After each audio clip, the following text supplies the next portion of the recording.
আরে আরে আরে কি করেন আরে গরু ফালান কে? আরে দেখেন তো গরুটারে ফালাই দিল। এরা পাগল ছাগল নাকি? আর এই যে দেখছেন নদীর যে তীব্রতা সেটা কিন্তু প্রকাশ পাচ্ছে, নদীর অ্যাটিটিউড যেটা সেটা এতদিনে আমরা দেখতে পাচ্ছি।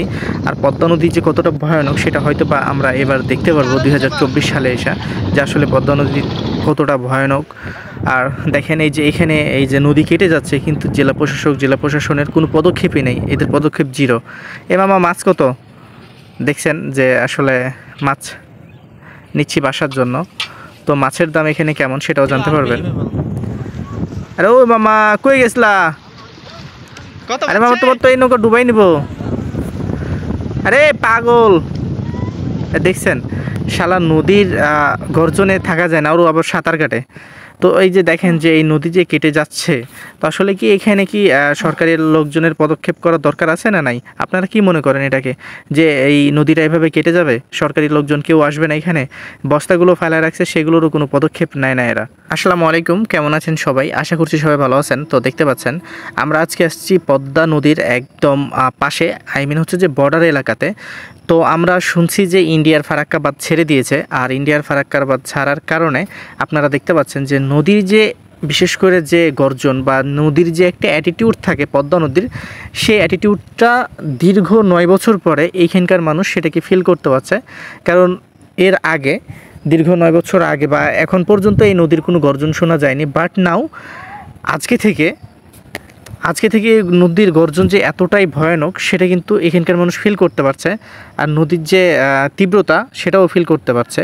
কারণ আজকে 27শে আগস্ট, আর 27শে আগস্টে হয়তো বা অনেকেই জানেন যে ইন্ডিয়া প্রায় ফারাক্কার বাঁধগুলো ছেড়ে দিয়েছে। কিন্তু আসলে কেন ছাড়ছে? এই বাঁধগুলো কি এভাবেই ছাড়ে প্রত্যেক বছরই, না এবার বেশি ছাড়ছে? আর নদীর যে তীব্রতা সেটা তো আপনারা দেখতেই পাচ্ছেন।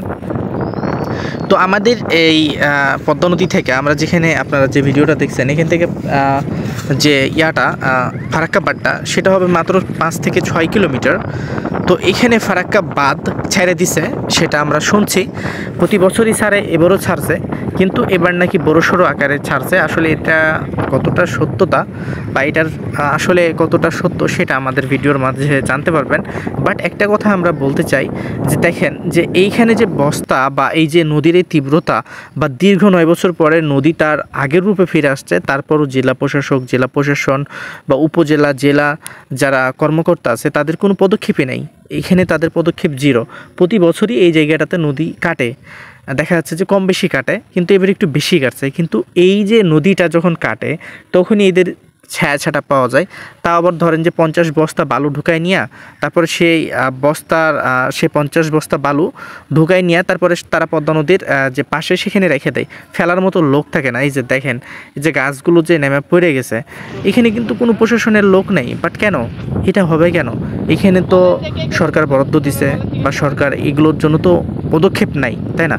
আমরা মানছি যে এখন আমাদের দেশে তত্ত্বাবধায়ক সরকার আছে, কিন্তু তত্ত্বাবধায়ক সরকার এমন না যে পদ্মা নদী কেটে যাবে সে বলবে যে না কেটে যাক, ওরা ওদের মতো থাকে, এমন তো না, তাই না? তো আসলে এখানে আমাদের জেলা প্রশাসনের ভূমিকা 0%, মানে এদের কোনো ভূমিকাই নেই বললেই চলে। আর আমি যেখানে আছি এই গ্রামটির নাম হচ্ছে বগলাউড়ির গ্রাম। আর আপনারা পানির যে তীব্রতা বা যে পানির যে গর্জনটা সেটা আপনারা দেখতে পাচ্ছেন নিশ্চয়ই, রিপ কারেন্টের মতো এদিক থেকে ওইদিকে, ওদিক থেকে এইদিকে। পদ্মা হচ্ছে বাংলাদেশের সবচেয়ে ভয়ানক নদী, যে নদী না চিনে মামাসি, না চিনে কিছু, এই যখন পাগলা হয়ে যায় তখন কিন্তু কিছুই দেখে না। হরে জমি নামায় নেয়, মানুষের ঘরবাড়ি নামায় নেয়। এই বিষয়গুলো আপনাদের মাথায় রাখতে হবে। প্রতি বছরই দেখা যাচ্ছে যে পদ্মা নদীতে পানি আসে, প্রতি বছরই ফারাক্কা বাঁধ ছাড়া হয় এই সময়তে, কিন্তু এবার বড়সড় আকারে সারা হয়েছে। এটা আসলে কতটা সত্যটা সেটা আপনারা জানতে পারবেন, বা আসলে এটা কি সত্য না এটা খালি গুজব ছড়ানো হচ্ছে। তো দেখেন যে সত্য যে তারা ফারাক্কা বাঁধ প্রতি বছরই যেভাবে ছাড়ে ধরো সেভাবে ছাড়ছে, কিন্তু এবার ইন্ডিয়াতে পানি হচ্ছে কুচবিহার মিলায়া, মালদাটান্দা মিলায়া, কিন্তু দেখা যাচ্ছে সেগুলো কিন্তু ভাইসে গেছে, কম বেশি তারা কিন্তু ভাইসে গেছে, যে কারণে তারা সীমিত আকারে বাঁধগুলো খুলে দিছে। তবে এই পদ্মা নদী কি সারা বছরই পানি থাকে? হ্যাঁ, এই পদ্মা নদীতে সারা বছরই পানি থাকে। এই পদ্মা নদীতে সারা বছরই পানি পাওয়া যায় এবং সারা বছরই মাছ হয়। এবার অনেকে বলে যে এই পদ্মা নদী দিয়ে আমরা একটা বেড়িবাঁধ করে দেবো বা বাঁধ করে দেবো। আসলে এই বাঁধ কি আমাদের জন্য প্রযোজ্য বা এই বাঁধ কি আমাদের আদতেই কোনো কাজে আসবে? আপনি যদি এক কথায় অ্যান্সার চান, আমি বলবো যে না, এই বাঁধ কোনোই কাজে আসবে না বাংলাদেশের। এ বাঁধ কোনোভাবেই আমাদের জন্য ভালো কিছু নিয়ে আসবে না, বরঞ্চ আমাদের জন্য ক্ষতি নিয়ে আসবে। যদি এরকম বাঁধ নির্মাণ করে বাংলাদেশ, তাহলে অবশ্যই আমাদের জন্য ক্ষতি হবে। আমাদের দেশের যে জমিগুলো আছে সে জমিগুলোর জন্য অনেক ক্ষতিকারক হবে। দেখেন যে ইন্ডিয়া কিন্তু পানি যখন প্রয়োজন তখন কিন্তু দেয় না, কিন্তু আমি বলবো যে না, কিছু কিছু জায়গা আছে যে জায়গাগুলোতে নির্ধারিত কিছু পানি, যেমন ধরেন যে একটা নির্ধারিত পানি থাকে, সেই পানিগুলো কিন্তু নর্মালি থাকে পদ্মা নদীতে। আর এটা কিন্তু মানতে হবে, হ্যাঁ কিছু কিছু জায়গা অনেক শুকিয়ে যায়। শুধু শুধু তো বাংলাদেশ শুকায় না, তাদের যে ইন্ডিয়া আছে সেটাও কিন্তু শুকায় যায়। এটা আপনাদেরকে মানতে হবে। দেখেন যে এই যে এখানকার মানুষগুলা, অনেক মানুষ আছে যে বন্যা আসলে মানুষ ভয় পায়, আর এখানকার মানুষগুলো যখন বন্যা আসে এদের উৎসাহ বেড়ে যায়। এরা নদীতে হেলে, সাঁতার কাটে, মাছ ধরে, বিভিন্ন ধরনের বিভিন্ন কাজ আর কি এরা করে থাকে। তো আসলেই সব মিলিয়ে আপনাদেরকে একটাই কথা বলতে চাইবো আমি, যে ফারাক্কাবাদ ছাড়ছে এই জন্য আমাদের কোনো ভয় পাওয়ার দরকার নাই। যেদিন আমাদের বাংলাদেশ, বিশেষ করে আমাদের চাঁপাইনবাবগঞ্জ জেলা ডুবে যাবে, সেদিন ভাববেন যে বাংলাদেশের এক চুল পরিমাণ জায়গা জেগে থাকবে না, অ্যাকচুয়াল পরিমাণ জায়গা জেগে থাকবে না। ইভেন হচ্ছে যে শুধু কি বাংলাদেশ, নট অনলি বাংলাদেশ যে পানিতে তলিয়ে যাবে তা না, কিন্তু ইন্ডিয়াও তলিয়ে যাবে। ইন্ডিয়া, কলকাতা, মালদা, শিয়ালদা এবং হচ্ছে কুচবিহার, এগুলো কিছুই থাকবে না, এগুলো ডুবে যাবে।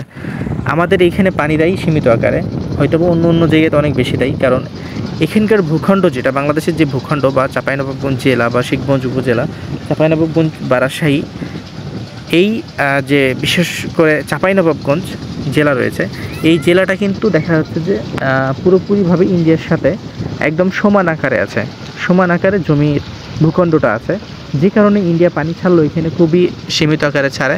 এবং হচ্ছে যে এদেরকে যদি ডুবাইতে চায় বা আমাদের চাঁপাইনবাবগঞ্জের মানুষকে যদি ডুবাইতে চাই, কিন্তু আমাদের আগে তারাই ডুবে যাবে, কারণ তাদের ভূখণ্ড চেয়ে আমাদের ভূখণ্ড একটু হলেও উঁচা আছে। আর এখানকার মানুষগুলো ক্রেজি টাইপের। দেখেন এই বাচ্চাটা মারা গেছে, গরুর বাচ্চাটা মারা গেছে, তোর পানিতে ফেলার কি দরকার? ঠিক আছে, পানিতে ফেলাইদের কোনো সমস্যা নেই, ইলিশ মাছে খাবে, ঘেরার মাছে খাবে, বাইলা মাছে খাবে, সমস্যা নেই। ইলিশ মাছ আসলে কেন স্বাদ হয় জানেন?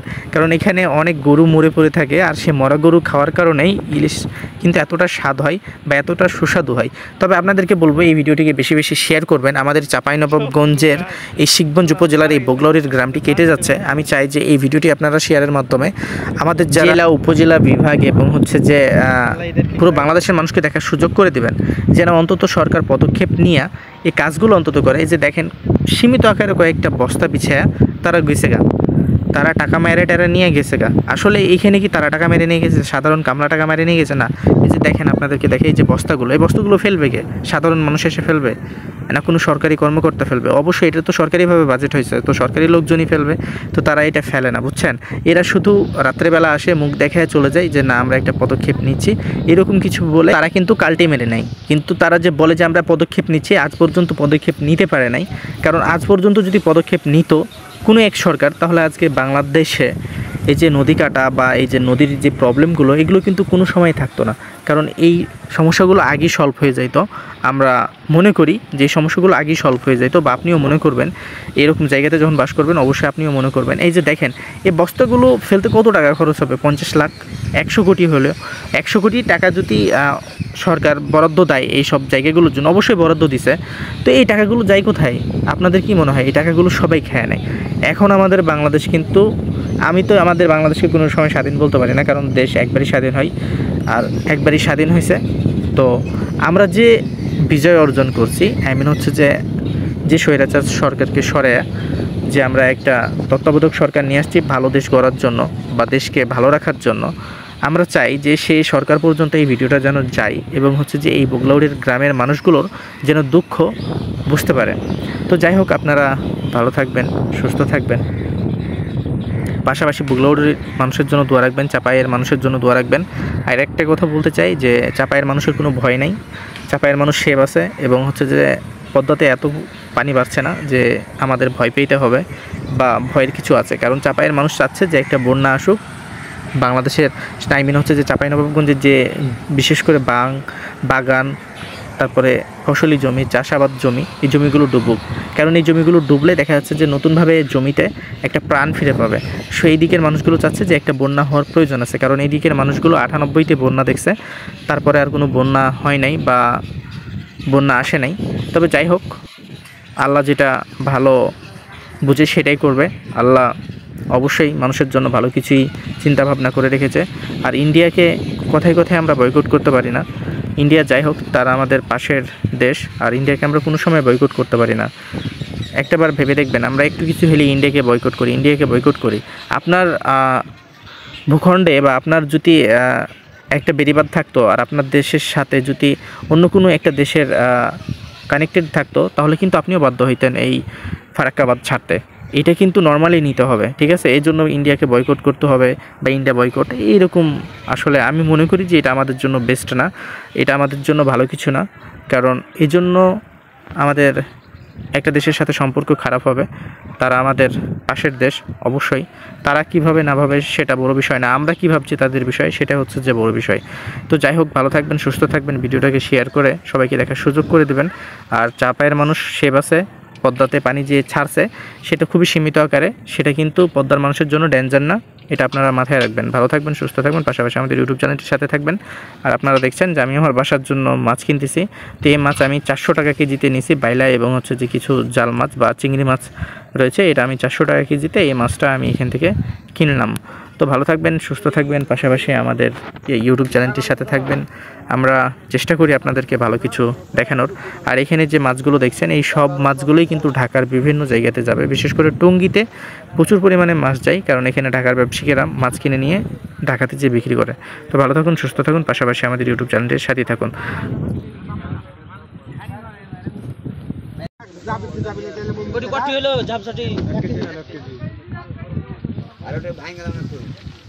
বড় ক্লিপ আছে।